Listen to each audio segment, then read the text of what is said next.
नमस्ते विद्यार्थियों, Shivam model senior secondary school Dudu road Malpura में आपका स्वागत है और आशा करता हूं आपको पढ़ाए जा रहे बिंदु अच्छी तरह समझ में आ रहे होंगे। फिर भी यदि आपको कोई समस्या हो तो चैनल के में कमेंट्स करें और हमें राय दें। कक्षा 12 रसायन विज्ञान के अंतर्गत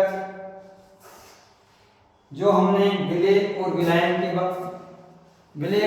के संदर्भ में पढ़ा था, उसी के संदर्भ में आज हम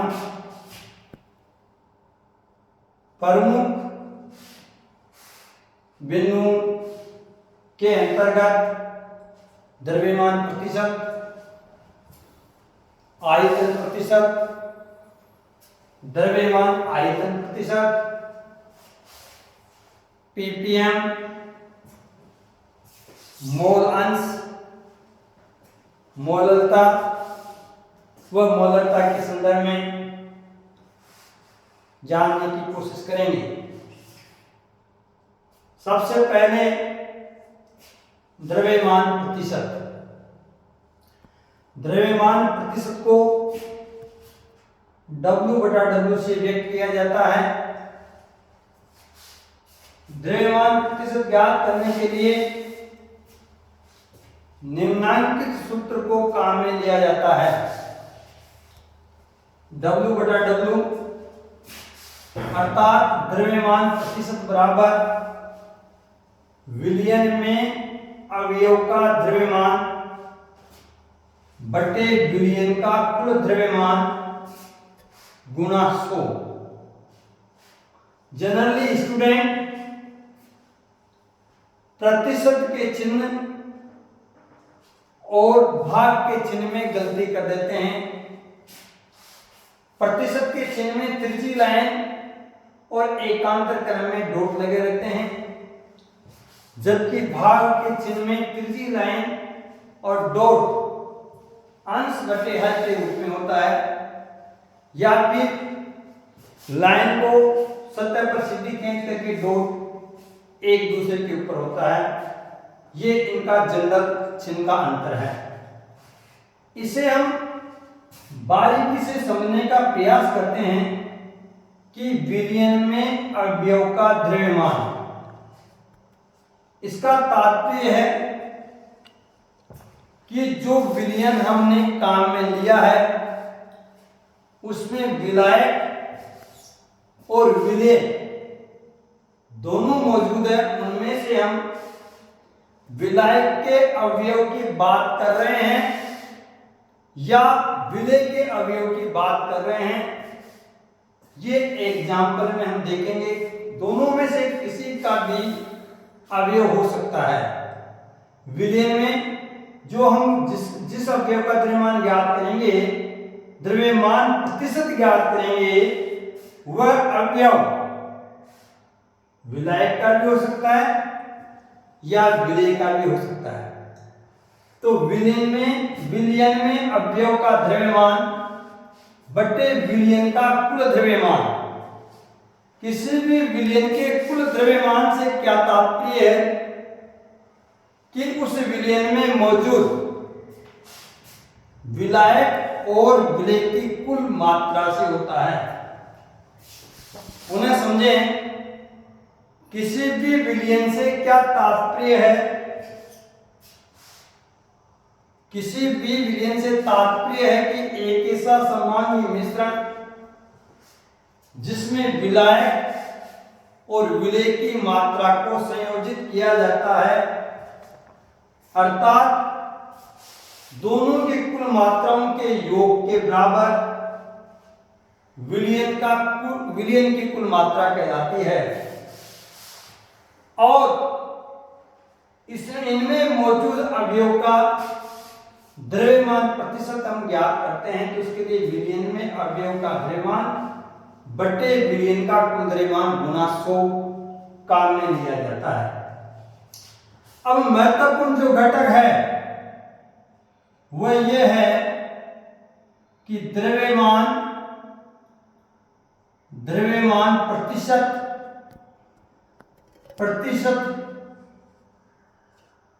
का महत्व क्या है, अर्थात रसायन की दृष्टि से द्रव्यमान प्रतिशत का महत्व क्या होता है। किसी भी विलयन के द्रव्यमान प्रतिशत से तात्पर्य होता है कि जिस अवयव का द्रव्यमान प्रतिशत ज्ञात करते हैं वह एक प्रकार से उस विलयन में अवयव की सांद्रता होती है। यदि हम द्रव्यमान के रूप में विलयन में उपस्थित अवयव का द्रव्यमान प्रतिशत ज्ञात कर रहे हैं तो उस अवयव के द्रव्यमान प्रतिशत से मतलब है कि उस अवयव की विलयन में द्रव्यमान के रूप में कितनी सांद्रता है। कहने का तात्पर्य ये हुआ कि द्रव्यमान जो प्रतिशत है, किसी भी अवयव का द्रव्यमान प्रतिशत उस अवयव की सांद्रता को व्यक्त करता है और सांद्रता का ही महत्व होता है। द्रव्यमान प्रतिशत एक प्रकार से उस विलयन में उपस्थित अवयव की सांद्रता को व्यक्त करता है, तो सांद्रता के रूप में उसका उपयोग होता है। हम इसे ऐसे भी लिख सकते हैं या ऐसे भी कह सकते हैं कि द्रव्यमान प्रतिशत का महत्व या अवयव की सांद्रता का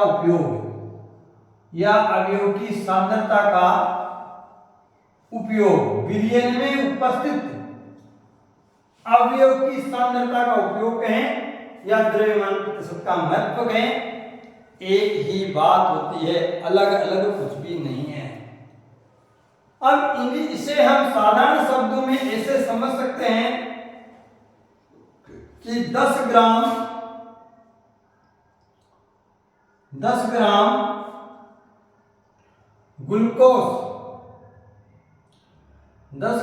ग्लूकोज को 1 लीटर जल में विलय किया जाता है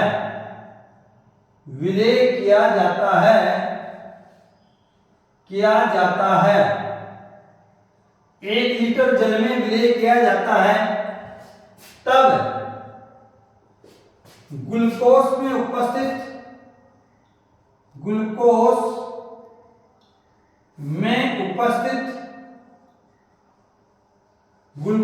या जल में उपस्थित किसी भी अवयव की सांद्रता हम ज्ञात कर सकते हैं और उस अवयव की सांद्रता पर ही उस विलयन का महत्व होता है, उस विलयन को काम में लिया जाता है। जैसे आपकी एनसीईआरटी की पुस्तक में बताया गया है कि जल में 10% ग्लूकोज का द्रव्यमान 10 ग्राम कहें या 10% ग्लूकोज का द्रव्यमान अर्थात 10 ग्राम ग्लूकोज को जल में 90 ग्राम जल में घोलने पर 10 ग्राम ग्लूकोज को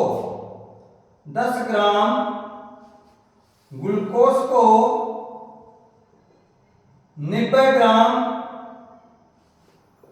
ग्राम जल में घोलने पर हमें 1 लीटर विलयन प्राप्त होता है। देखिए, प्राय जल को लीटर में मापें या ग्राम में मापें, दोनों को हम कह सकते हैं कि 1 लीटर बराबर 1000 ग्राम, जबकि अन्य प्रकार के जो भी विलयन होते हैं तेलीय विलयन,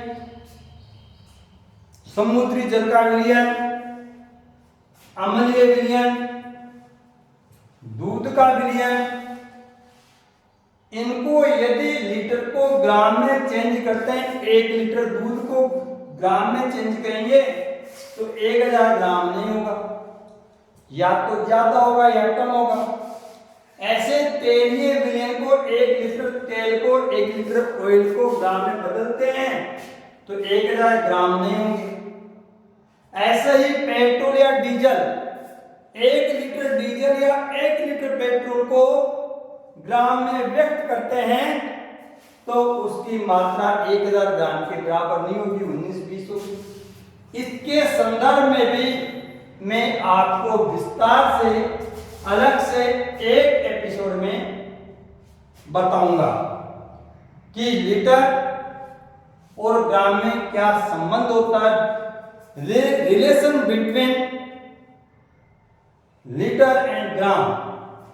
भिन्न भिन्न प्रकार के विलयन, भिन्न भिन्न प्रकार के विलयन जो द्रव विलयन हैं उनको ग्राम में कन्वर्ट करते हैं, तब उनकी मात्रा 1000 ग्राम के बराबर हो ये आवश्यक नहीं होता है। आप पेट्रोल पंप पर जाइए, फ्यूल स्टेशन पर जाइए और आप कहें कि मुझे 1 किलो पेट्रोल दीजिए, तो फिर आपको वह 1 लीटर के बराबर पैसे लेता है या 1 किलो के लेता है, आप द्वारा देय पैसों के आधार पर ही आपको पता लगेगा कि मेरे से 1 लीटर का पैसा लिया गया है या 1 किलोग्राम का लिया गया है। तो कहने का तात्पर्य यह है कि विलयन यदि जल है तब हम कह सकते हैं कि 1 लीटर जल का भार 1000 ग्राम के बराबर होता है, कोई संकोच नहीं है। अब 10 ग्राम ग्लूकोज को यदि 90 ग्राम जल में मिलाते हैं तो 1 लीटर का विलयन बनता है। अब समस्या यह है, हमारा महत्वपूर्ण पॉइंट यह है कि इस विलयन में उपस्थित किसी भी अवयव की सांद्रता का रसायन के तहत, रसायन विज्ञान के तहत क्या महत्व है। देखिए, एक छोटा सा एग्जांपल है कि व्यावसायिक ब्लीचिंग विलयन में, व्यावसायिक बिजनेस के लिए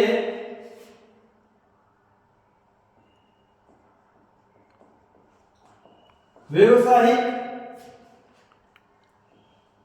ब्लीचिंग के रूप में, व्यावसायिक ब्लीचिंग के रूप में सोडियम हाइपोक्लोराइट का जल NaOCl, सोडियम हाइपोक्लोराइट का जल में 3.62 द्रव्यमान प्रतिशत होता है। NaOCl का जल में 3.62 द्रव्यमान प्रतिशत होता है। इसे समझने का प्रयास करेंगे, इस लाइन को अंडरस्टूड करेंगे कि व्यावसायिक ब्लीचिंग विलयन में सोडियम हाइपोक्लोराइट का जल में 3.62 द्रव्यमान प्रतिशत होता है, सोडियम हाइपोक्लोराइट का जल में, अर्थात इसका एक विलयन बना ब्लीचिंग विलयन, उसमें जल के अंतर्गत जो आपका सोडियम हाइपोक्लोराइड है NaOCl, उसका द्रव्यमान प्रतिशत 3.62 है, अर्थात इसकी सांद्रता 3.62 है। और ब्लीचिंग का प्रयोग व्यावसायिक संस्थानों में किया जाता है। वह व्यावसायिक संस्थान आपकी सब्जी मंडी हो सकती है, अनाज मंडी हो सकती है, बड़े बड़े औद्योगिक स्थान हो सकते हैं, या फिर घरेलू रूप में भी हम ब्लीचिंग का प्रयोग करते हैं। ब्लीचिंग विलयन का मुख्य उपयोग साफ सफाई के लिए किया जाता है, जिससे कि वहां साफ सफाई के रूप में अनावश्यक रूप से मक्खियां नहीं जन्म बनाए, किसी प्रकार की गंध की स्मेल नहीं है, इसलिए हमें ब्लीचिंग विलयन का उपयोग करना पड़ता है। तो व्यवसायिक उद्योग में ब्लीचिंग का ये उपयोग है। इसी प्रकार से हम नेक्स्ट अध्ययन करेंगे द्रव्यमान आयतन प्रतिशत का। इसी में ही द्रव्यमान आयतन प्रतिशत के संदर्भ में यदि जानकारी प्राप्त करेंगे तो हम लिखेंगे सेम इसी प्रकार से द्रव्यमान प्रतिशत को, जिस प्रकार से आयतन प्रतिशत को V/D से व्यक्त किया जाता है। तो टॉपिक होगा आयतन प्रतिशत। तो आयतन प्रतिशत को V/D से व्यक्त किया जाता है। सेकंड, आयतन प्रतिशत ज्ञात करने के लिए निम्नांकित सूत्र को काम में लिया जाता है। निम्नांकित फॉर्मूला होता है V/D, W/W की जगह V/D बराबर विलयन में अवयव का आयतन बटे विलयन का कुल आयतन इंटू 100। ये फॉर्मूला हमें द्रव्यमान प्रतिशत के अनुरूप ही आयतन प्रतिशत का सूत्र होता है। जिस प्रकार से द्रव्यमान प्रतिशत का महत्व होता है, वैसे ही आयतन प्रतिशत का भी महत्व होता है। आयतन प्रतिशत का महत्व या अवयव के आयतन के रूप में सांद्रता का उपयोग या अवयव की द्रव्यमान सांद्रता का उपयोग। तो यहाँ पर हम लिखेंगे आयतन प्रतिशत में अवयव की आयतन सांद्रता का उपयोग। फॉर्मूला एक जैसा ही है। अब इसका क्या उपयोग होता है, इसे हम समझने की कोशिश करते हैं। देखिए एथिल ग्लाइकोल का 35% विलयन, एथिल ग्लाइकोल का 35% आयतन विलयन का उपयोग वाहनों के इंजनों की हीट को कम करने के लिए किया जाता है। अर्थात वाहन में लगे हुए रेडिएटर में हम एथिल ग्लाइकोल का यदि किसी विलयन में, किसी जलीय विलयन में एथिल ग्लाइकोल की 35% उपस्थिति है, तो उस जल में एथिल ग्लाइकोल की 35% हिस्सा डाल दीजिए, तो वह एक प्रकार से हिमरोधी का कार्य करेगा, अर्थात इंजनों को ठंडा रखने का कार्य करेगा। वाहन के इंजन लंबी दूरी तक जब वाहन चलते हैं तो उनके इंजन गर्म हो जाते हैं, उसको बचाने के लिए वहां रेडिएटर लगा देता है। उस रेडिएटर में जो हम विलयन काम में लेते हैं, उस विलयन में जल होता है, अर्थात जलीय विलयन होता है। उसमें विलय के रूप में एथिल ग्लाइकोल घुला रहता है, लेकिन एथिल ग्लाइकोल की मात्रा 35% से अधिक नहीं होनी चाहिए। यदि 35% से अधिक एथिल ग्लाइकोल की मात्रा होती है तो फिर वह विलयन उन हिमरोधी का कार्य नहीं करेगा। इसी प्रकार से टेम्परेचर को बनाए रखने के लिए, ठंडे स्थानों में टेम्परेचर को बनाए रखने के लिए भी हमें एथिल ग्लाइकोल का प्रयोग करना पड़ता है।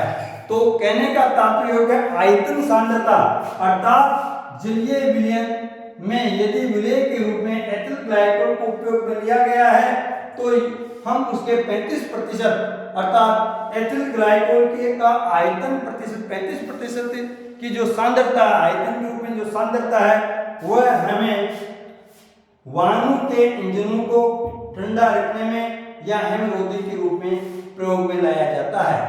तीसरा हमारा महत्वपूर्ण जो टॉपिक है वह है द्रव्यमान आयतन प्रतिशत। देखिए द्रव्यमान आयतन प्रतिशत का क्या महत्व है। जिस प्रकार से द्रव्यमान प्रतिशत का रसायन में उपयोग किया गया व्यावसायिक रूप से, इसी प्रकार आयतन प्रतिशत में विलयन में उपस्थित अवयव की आयतन सांद्रता के रूप में ग्लाइकोल को हमने काम में लिया और वह हिमरोधी का कार्य करता है। वाहन के इंजन को ठंडा करने में रेडिएटर में डाला जाता है। इसी प्रकार से हमारा नेक्स्ट टॉपिक है द्रव्यमान आयतन प्रतिशत।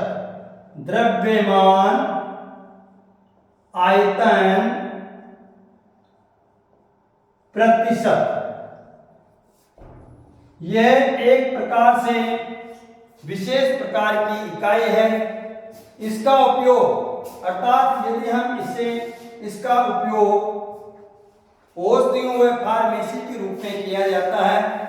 100 ml विलयन में द्रव्यमान आयतन प्रतिशत को काम में लेते हैं और विशेष रूप से औषधियों व फार्मेसी के रूप में द्रव्यमान आयतन प्रतिशत को काम में लिया जाता है। इसका तात्पर्य हुआ W/V द्रव्यमान आयतन प्रतिशत। तो आपसे क्वेश्चन पूछा जा सकता है कि औषधियों व फार्मेसी में विलयन के अंतर्गत किस प्रकार की सांद्रता ज्ञात की जाती है, चाहे वह विलयन ठोस विलयन हो, चाहे वह विलयन द्रव्य विलयन हो। तो हम द्रव्यमान आयतन का जो उपयोग होता है वह एक प्रकार की विशेष इकाई होती है और औषधियों अर्थात मेडिसिन्स व फार्मेसी के क्षेत्र में इसका उपयोग किया जाता है। तो तीसरा पॉइंट ये था। अब चौथा जो महत्वपूर्ण पॉइंट है वह है हमारा चौथा महत्वपूर्ण पॉइंट है ppm। यदि इसको हम पूरा लिखेंगे तो लिखेंगे पार्ट्स पर मिलियन। पार्ट्स पर मिलियन इसे हम विस्तार से समझते हैं। किसी भी विलयन में विलायक या विलेय में से किसी भी अवयव की मात्रा विलायक या विलेय के रूप में जो भी अवयव काम में लिए जा रहे हैं उनमें उपस्थित अवयव की मात्रा बहुत ही न्यून हो, उपस्थित अवयव की मात्रा बहुत ही न्यून हो, तब हम उसे ppm में मापते हैं अर्थात पार्ट्स पर मिलियन में उसको मापा जाता है। अब ये समझिए मिलियन का मतलब क्या है, 10 लाख। 1 मिलियन = 10 लाख होता है अर्थात पार्ट्स पर मिलियन अर्थात 10⁶। यहाँ पे हमने ऊपर द्रव्यमान प्रतिशत आयतन प्रतिशत को 10⁻² में मापा, वैसे इसको हम 10⁻6 में मापेंगे। तो पार्ट्स पर मिलियन का फॉर्मूला हो गया ppm बराबर विलयन में उपस्थित अवयव का भाग बटे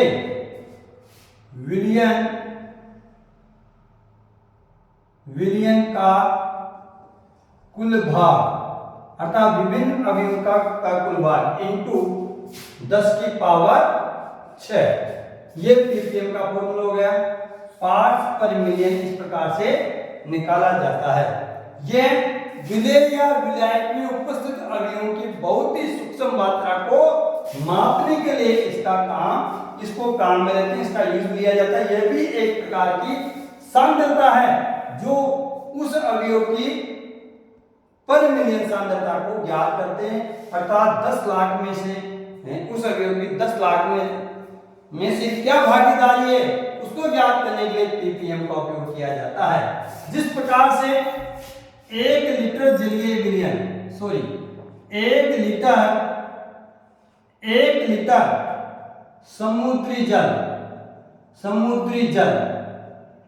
या 1030 ग्राम समुद्री जल, देखो एक तो होता है समुद्री जल और एक होता हमारा कुएं का जल, तालाब का जल।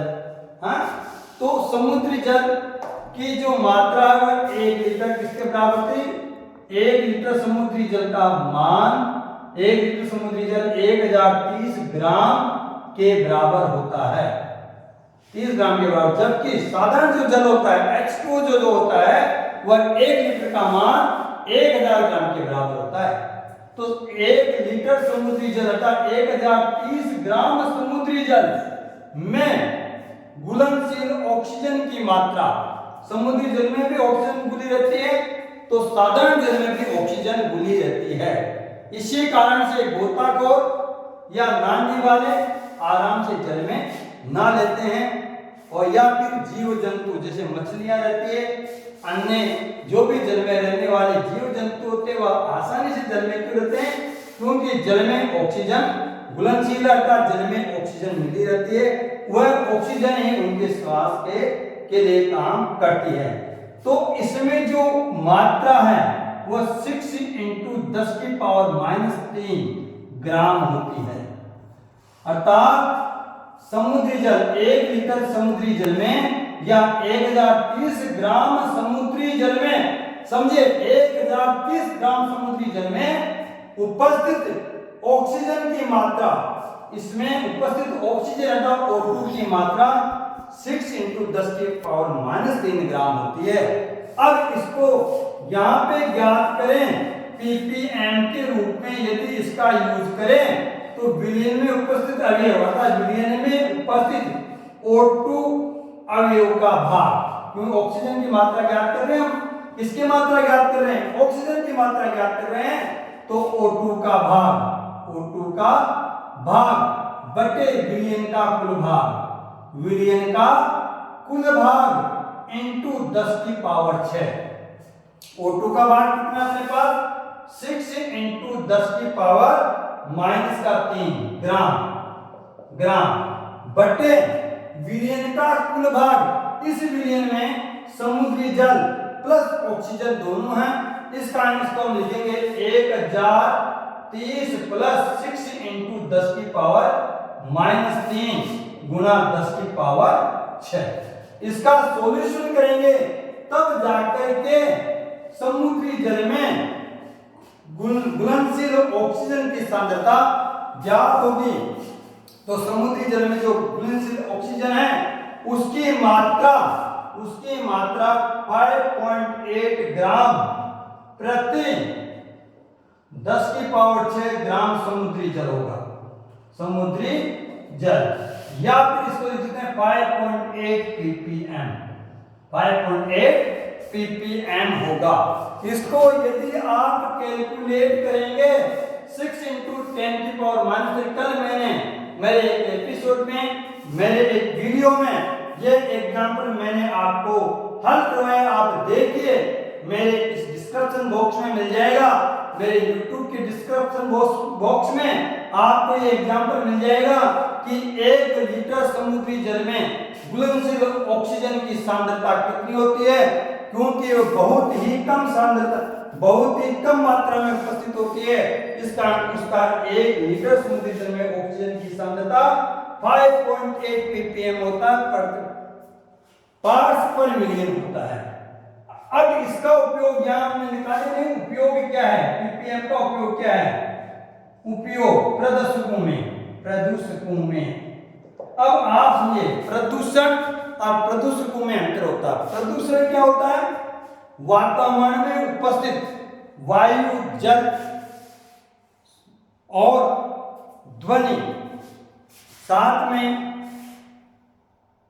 इलेक्ट्रॉनिक सामान, मेडिकल सामान, ये सब मिलकर के वातावरण को दूषित करते हैं। कुछ अवयव वायु के हो सकते हैं, कुछ अवयव जल के हो सकते हैं, कुछ अवयव ध्वनि के हो सकते हैं, और इसी प्रकार से ये मेटेरियल अन्य भी हो सकते हैं। लेकिन प्रदूषक एक प्रकार का संदूषक है, अर्थात इस प्रदूषक की मात्रा हमें ppm में ज्ञात करनी पड़ती है। वायुमंडल में अनेक प्रकार के ऐसे सूक्ष्म प्रदूषक होते हैं जिससे वायुमंडल मानव जीवन पर विपरीत असर डालते हैं। तो इस प्रदूषक ऐसे कौन कौन से प्रदूषक वायुमंडल में उपस्थित होने से मानव जीवन पर क्या प्रभाव पड़ता है, इसका भी हम एक अलग से वीडियो में बताएंगे। प्रदूषक का मानव जीवन में ह्यूमन लाइफ में क्या प्रभाव पड़ता है उसके बारे में हम विस्तार से चर्चा करते हैं। अर्थात इनकी एक बहुत ही सूक्ष्म मात्रा माइक्रो वैल्यू भी मानव जीवन को प्रभावित कर सकती है। और वो जो माइक्रो वैल्यू निकालते हैं उस तत्व की या उस अवयव की जो माइक्रो वैल्यू निकालते हैं वो पीपीएम में निकाली जाती है। तो आपको ये भी ज्ञात होना चाहिए कि वायुमंडल में प्रदूषकों की सांद्रता, प्रदूषकों की जो सांद्रता है उसका मापन पीपीएम में किया जाता है। जिस भी अवयव की सांद्रता पीपीएम में ज्ञात करते हैं, लर्न मस्ट अवश्य याद रखना चाहिए आपको कि किसी भी अवयव की पीपीएम में यदि सांद्रता ज्ञात करते हैं तो आपको ये निश्चित रूप से समझ में आ जाना चाहिए या निश्चित रूप से आपको याद रखना चाहिए कि विलयन में उसकी मात्रा बहुत ही सूक्ष्म है, माइनर है, बहुत ही माइनर है। और वह हल्की सी माइनर मात्रा भी वायुमंडल में यदि घुलित हो जाए तो मानव के लिए हानिकारक होती है। इसी कारण तो कहते हैं कि समुद्री जल में जीव, जो भी समुद्री जल में रहने वाले जीव जंतु है या वनस्पतियां हैं, समुद्री जल में जल्दी से लंबे समय तक जीवित नहीं रहती है, क्योंकि उसमें ऑक्सीजन की मात्रा बहुत ही न्यून होती है, जो इस एग्जाम्पल के द्वारा आपको प्रदर्शित है। अब नेक्स्ट होता है मोल अंश। अब 5th नंबर पर है मोल अंश। मोल अंश क्या होता है? देखिए, मोल अंश भी एक रसायन विज्ञान का एक पार्ट है। इसमें द्विलिंगी अवयव का मिश्रण लिया जाता है। इसका द्विव अर्थात जिसमें दो अवयव कार्य करते हैं, दो अवयव काम में लिए जाते हैं, उन्हें हम द्विलिंगी अवयव कहते हैं। तो इसका मोल अंश ज्ञात करने के लिए x का यूज काम में लेते हैं। इसको कौन से संकेत काम में लेते हैं? x संकेत काम में लेते हैं। x मोल अंश के लिए x का काम लेते हैं। x बराबर, माना कि a और b दो अवयव है जो किसी विलयन में उपस्थित है, तब अवयव A की विलयन में मात्रा Na, a छोटा कर दो, बटे दोनों अवयवों की कुल मात्रा Na प्लस Nb। a और b कैपिटल होंगे, a और b कैपिटल होंगे। इसे आप पढ़ें, Na अवयव A में की मात्रा बटे अवयव B की मात्रा, टोटल मात्रा इसके बराबर होगी। और इसे हम सब प्रकार के मोल अंशों का योग एक इकाई के बराबर होता है। सभी का मोल अंशों का योग किसके बराबर होता है? 1 इकाई के बराबर होता है। तो अगर आपसे ये पूछा जाए कि किसी भी द्विलिंगी अवयव में मोल अंशों की मात्रा का समेकित मान कितना होता है? समेकित का मतलब होता है योग, अर्थात सभी का योग 1 इकाई के बराबर होता है। किसके बराबर होता है? 1 इकाई के बराबर होता है। साथ में हमें यह भी याद रखना है कि मोल अंश इकाई विलयनों के भौतिक गुणों के संबंधों को दर्शाते हैं। मोल जो अंश है, मोल अंश जो इकाई है, विलयन के भौतिक गुणों के संबंध को दर्शाने में काम में आती है, जबकि सांद्रता वाष्प दाब के साथ संबंध को बताती है। और इसका उपयोग गैस से मिश्रण में भी किया जाता है। तो इस पर भी आपके पास काफी नंबर लेकर आएंगे। अब देखिए, हमने 5 पॉइंट का अध्ययन किया है। 5 प्रकार के अवयव की सांद्रता ज्ञात करने का के संदर्भ में हमने विस्तार से जानकारी प्राप्त की है।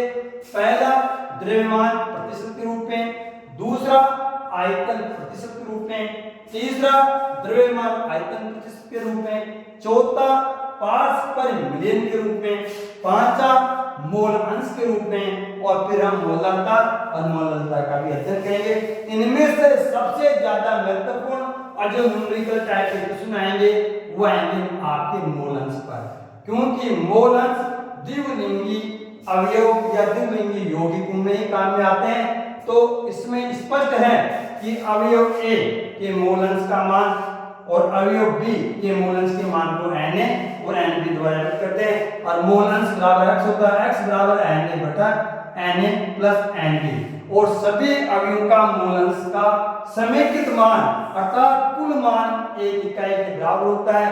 और साथ में ये भी हम जानने का प्रयास करेंगे कि मोल अंश इकाई विलयन के भौतिक गुण के संबंध में बताता है, जबकि विलयन की सांद्रता का वाष्पदाब के साथ संबंध दर्शाते हैं और गैस से मिश्रण के लिए आवश्यक गणना की व्याख्या करने के लिए हम इसका उपयोग काम में लेते हैं। देखिए मित्रों, देखिए प्यारे विद्यार्थियों, हमने अलग अलग प्रकार से अध्ययन किया है। कल हम आपको पढ़ाएंगे मोलरता और मोलरता के संदर्भ में। इस प्रकार से पूरे 7 पॉइंट पढ़ने के पश्चात ये लेसन आपका आधा हो जाएगा और इस लेसन में से अब तक जो मैंने आपको टॉपिक्स बताए, विलयन क्या होता है, विलयन के कौन कौन से घटक होते हैं, विलायक क्या है, विलेय क्या है, कोई भी विलयन द्रव्य प्रकृति का कब होता है, ठोस प्रकृति का कब होता है, और किसी भी विलयन की शुद्धता से क्या तात्पर्य होता है। और साथ में ये भी बताया था मैंने कि किसी यौगिक में या किसी विलयन में फ्लोराइड की मात्रा कितनी कितनी होनी चाहिए, तब वह मानव के लिए, मानव शरीर के लिए उपयोगी होते हैं, कब वह विषकारक होता है और कब अति विषकारक होता है। इस प्रकार से मैंने आपको अलग अलग बताया। इसकी नोटशीट में मैं आपको उपलब्ध करवा दूंगा। धन्यवाद। आप अधिक से अधिक सीएम मॉडल शिक्षा समिति सीनियर सेकेंडरी स्कूल के यूट्यूब के साथ जुड़िए और इसे अधिक से अधिक वायरल कीजिए। धन्यवाद।